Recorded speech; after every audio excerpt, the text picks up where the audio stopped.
आइए भक्तों, सुनते हैं राधाष्टमी व्रत की कथा। राधाष्टमी का व्रत हर वर्ष भाद्रपद माह के शुक्ल पक्ष की अष्टमी तिथि के दिन राधाष्टमी का व्रत किया जाता है।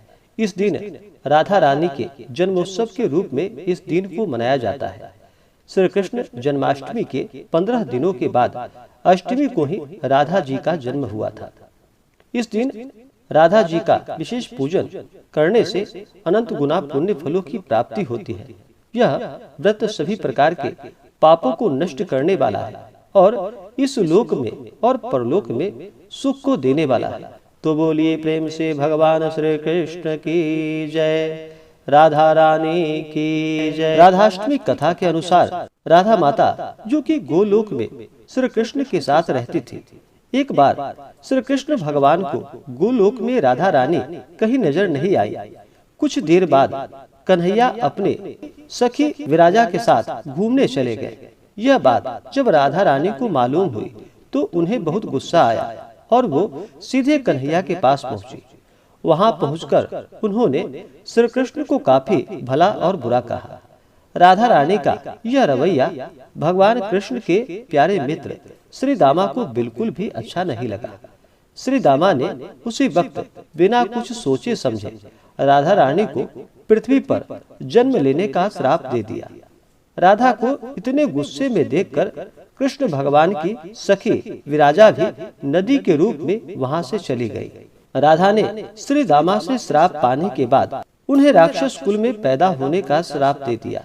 राधा जी द्वारा दिए गए श्राप की वजह से ही श्री दामा का जन्म जो कि शंखचूड़ दानव के रूप में हुआ। आगे चलकर वही दानव भगवान विष्णु का परम भक्त बना। दूसरी तरफ राधा रानी ने पृथ्वी पर वृषभानु के घर पुत्री के रूप में जन्म लिया। राधा रानी का जन्म वृषभानु जी के घर तो हुआ, लेकिन उनकी पत्नी देवी कीर्ति के गर्भ से नहीं।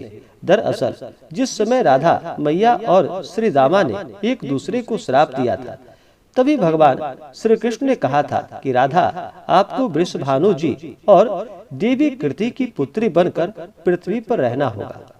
मनुष्य के अवतार में आपका एक वैश्य से विवाह होगा, वो मेरे अंशावतारों में से एक होगा। इस तरह आप पृथ्वी पर भी मेरी ही बनकर रहेंगे, परंतु हम दोनों को बिछड़ने का दुख सहना होगा।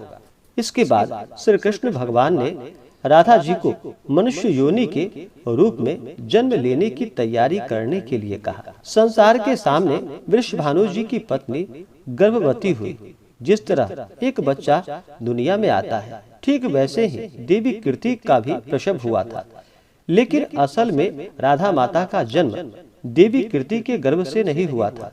भगवान की माया से उसके गर्भ में वायु भर दी गई थी। देवी कीर्ति ने उसी वायु को जन्म दिया। उस दौरान उन्हें प्रसव पीड़ा हो रही थी। वहां राधा माता के रूप में एक प्यारी सी कन्या ने जन्म लिया और फिर भाद्रपद मास के शुक्ल पक्ष की अष्टमी के दिन राधा मैया का धरती पर अवतरण हुआ था। तभी से हर साल हर वर्ष इस दिन को राधाष्टमी के रूप में मनाया जाता है। इस प्रकार से जो भी भक्त सच्ची श्रद्धा के साथ, नियम और निष्ठा के साथ, भक्ति भाव के साथ राधाष्टमी के दिन इस दिन राधा और कृष्ण का पूजन करते हैं, उनके सभी प्रकार के पाप और ताप नष्ट हो जाते हैं। इस दिन जो भी व्रत करने वाले हैं, उन्हें व्रत के दिन नियमों का पालन करना चाहिए। व्रत वाले दिन किसी के ऊपर क्रोध नहीं करनी चाहिए, क्योंकि इस व्रत में भी और इस कथा में भी क्रोध के ऊपर कहानी बताई गई है। क्रोध के कारण ही एक दूसरे को दोनों ने श्राप दिया था, जिस कारण से एक को राक्षस योनि में जाना पड़ा तो दूसरे को मानव रूप में धरती पर उत्पन्न होना पड़ा था। इस कारण से व्रत के दौरान व्यक्ति को क्रोध नहीं करनी चाहिए। अपने मन में किसी के प्रति ईर्ष्या या द्वेष का भाव नहीं लाना चाहिए। ब्रह्मचर्य का पालन करते हुए स्थिर रहना चाहिए।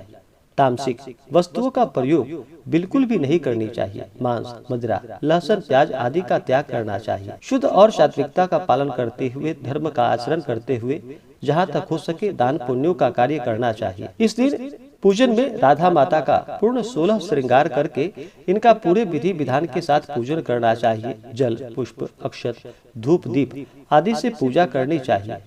फिर दूसरे दिन सुवासिनी स्त्रियों को भोजन कराकर और मूर्ति को दान करने के बाद स्वयं भोजन ग्रहण करना चाहिए। इस प्रकार इस व्रत की समाप्ति करनी चाहिए।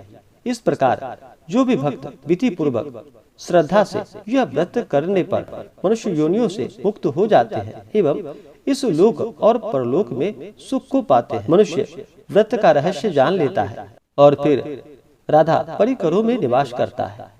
तो बोलिए प्रेम से भगवान श्री कृष्ण की जय, राधा रानी की जय। इसी प्रकार से आरती, स्तोत्र, मंत्र, चालीसा आदि को सुनने के लिए हमारे इस चैनल पे अगर आप नए हैं तो चैनल को लाल बटन दबा करके सब्सक्राइब करें, साथ में बेल आइकन घंटी को दबाएं ताकि मेरे वीडियो का नोटिफिकेशन आपको समय से मिलता रहे। वीडियो को लाइक करें, शेयर करें। मिलते हैं फिर अगले वीडियो में, तब तक के लिए धन्यवाद।